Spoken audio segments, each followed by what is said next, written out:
بسم اللہ الرحمن الرحیم۔ پیارے باپ، آج کی یہ ویڈیو یقیناً آپ کو جھنجھوڑ کر رکھ دے گی۔ اگر آپ قرض دار ہیں تو یہ ویڈیو ضرور دیکھیں۔ میت کا اپنے قرض کے سبب محبوس ہونا ہے۔ چاش کا وقت تھا، لوگ ایک جنازہ کندھوں پر اٹھائے ہوئے آئے۔ ورثاء نے حضرت صلی اللہ علیہ وآلہ وسلم سے درخواست کی کہ اس میت کا نماز جنازہ پڑھا دیں۔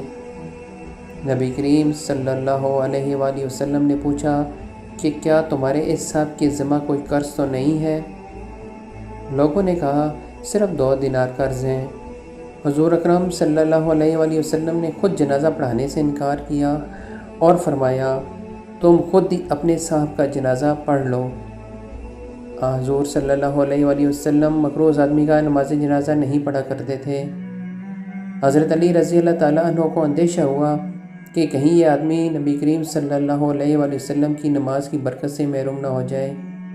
جلدی سے خدمت اقدس میں حاضر ہوئے اور عرض کیا یا رسول اللہ صلی اللہ علیہ وآلہ وسلم، ہم وہ 2 دینار میرے ذمہ ہیں، میں ادا کروں گا، میت اس سے بری و ذمہ ہے۔ چنانچہ نبی کریم صلی اللہ علیہ وسلم نے میت کا نماز جنازہ پڑھایا، پھر حضرت علی رضی اللہ تعالیٰ عنہ سے فرمایا جزاک اللہ خیرہ، اللہ تجھے بھی رہن سے آزاد کرے جس طرح تم نے اپنے بھائی کو آزادی دلائی۔ ہر میت اپنے قرض کے سبب رہن رکھا ہوتا ہے، اور جو شخص کسی میت کو اس سے چھڑائے گا اللہ تعالیٰ قیامت کے دن اس کو اس کے دین سے آزادی دلائیں گے۔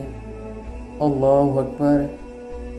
تمام حضرات سے گزارش ہے کہ قرض کو معمولی نہ سمجھیں، چھوٹا ہو یا بڑا، کوشش کریں کہ اپنی زندگی میں ادا کر دیں۔